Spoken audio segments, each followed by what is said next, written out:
Hi, this is field exercise number 1, and I should have turned it in a couple of weeks ago. I did it, but I understand I won't get any points for it, but I got to do it anyway.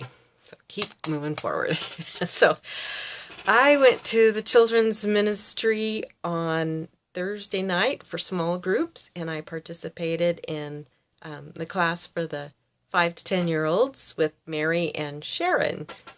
There were 9 kids and us 3 adults. And they are also going through the community Bible experience along with the church. They listen to the Bible being read to them. And Sharon and Mary are great teachers, and they help them remember and explain what they've read or listened to, and help them, digest what they're listening to. So I found that they use storytelling a couple different ways.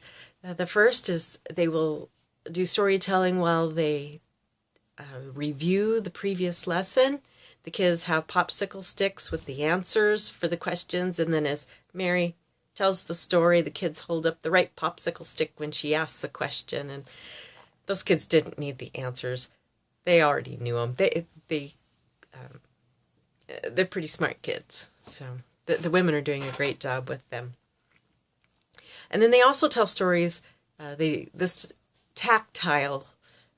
So this time they used rice. It was sticky rice, and the kids had to tell the story of Jesus' death and form Golgotha or a cross or the tomb in some way with the rice. And there was rice everywhere, but they loved it. And I'm glad they didn't take it home because it was so dirty. Their little hands were dirty. And then storytelling through listening. They listened to the Bible being read, and they had to listen to First Thessalonians. And for them, I think that was a bit over their head. They got really wiggly. It's late at night. Well, about 6:37. They're tired. They've been in school all day. It's the end of the week. So they have a hard time sitting still and listening. But they try. There's peacemaking going on, and forgiving each other for getting wiggly, and gratitude. They're thankful for Sharon and Mary, and they practice thank you and please. And so the kids are learning and they're growing, and that's the important thing. And they feel like part of the community because they can talk about Thessalonians, or Luke or Acts, along with the rest of the church. So I think if there was one suggestion that I would make, I think I would, and I might even talk to them and give them this idea of adding the prayer of examine.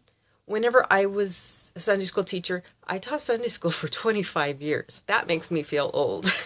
But one thing that I would do was put up a big piece of butcher paper, actually 2 or 3 pieces, and one would say prayer request, then one would say no or maybe, and one would say yes. And so as their prayer requests were answered, they would yes, no, maybe. They would put them in the right spot. They would write their prayer requests on Post-it notes. And our goal was to fill a whole wall with Post-it notes of answered prayers. It made it tangible for the kids. They could see their prayers. They could see them being answered. Sometimes yes, sometimes no. One little boy lost his dog. It disappeared. And he would not let us move the Post-it note to no. His dog wasn't coming back. And he would pray every night at dinner, please bring my dog home. And his mom's like, Grant, the dog's not coming home. And Grant was like, yes, he is. God's going to answer. And you know what? A year, almost to the day, they got a call. They found the dog 75 miles away. And Grant got his dog back. So that taught us adults about prayer. Don't give up. So I think that would be good for them. But with examine, we could add gratitude. The kids can say, I am thankful for, and write. Awareness of God. I saw God this week. God talked to me. Those kinds of things. Confession. I need to stop picking on Sammy at school, or, I need help with my homework, whatever it may be.